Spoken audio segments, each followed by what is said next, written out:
খাসার ভিতরে নামাজের মধ্যে দাঁড়িয়ে গেলেন। আল্লাহ বলেন আলা ইন্না আউলিয়া আল্লাহি লা খাউফুন আলাইহিম ওয়া লা হুম ইয়াহজানুন।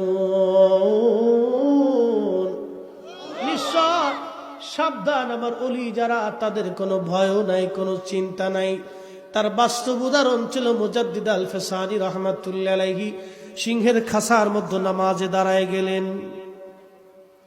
সিংহ বসে মাথা নুয়ে বসে আছে, কোনো কথা বলে না।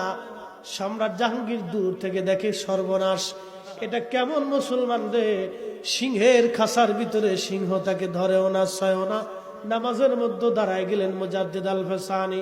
সম্রাট জাহাঙ্গীরের কলিজার মধ্যে আঘাত লেগে গেল, ভয় এসে গেল, ভয় এসে গেল। আল্লাহ বললেন আল্লাযীনা আমানু ওয়া কানু ইয়াত্তাকুনা লাহুমুল বুশরা ফিল হায়াতিদ দুনিয়া ওয়া ফিল আখিরাহ।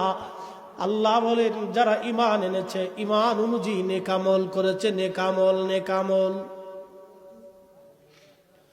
ঈমান অনুযায়ী নেক আমল যারা করেছে, আল্লাহ ডেকে বলো বান্দারা শোনো, লাহুমুল বুশরা ফিল হায়াতিদ দুনিয়া, দুনিয়ার মধ্যে তাদের জন্য সুসংবাদ আছে, ওয়াফিল আখিরাহ, আখিরাতের ময়দানে তাদের জন্য বিরাট বড় সুসংবাদ। আল্লাহর ওলি মুজাদ্দিদ আল ফিসানি আল ফারুকি সেরেহিন্দির নামাজ শেষ হয়ে গেল।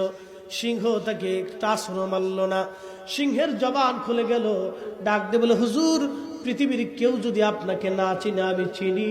আল্লাহর জমিনে দিন সংস্কার করার জন্য আল্লাহ পাঠিয়েছেন। আপনি এই জমানার বর্তমান মুজাদ্দিদ, আপনার শরীরের মধ্যে আচর কাটা আল্লাহর পক্ষ থেকে আমার জন্য হারাম। একবার আওয়াজ তুলে বলা যাবে আল্লাহু আকবার।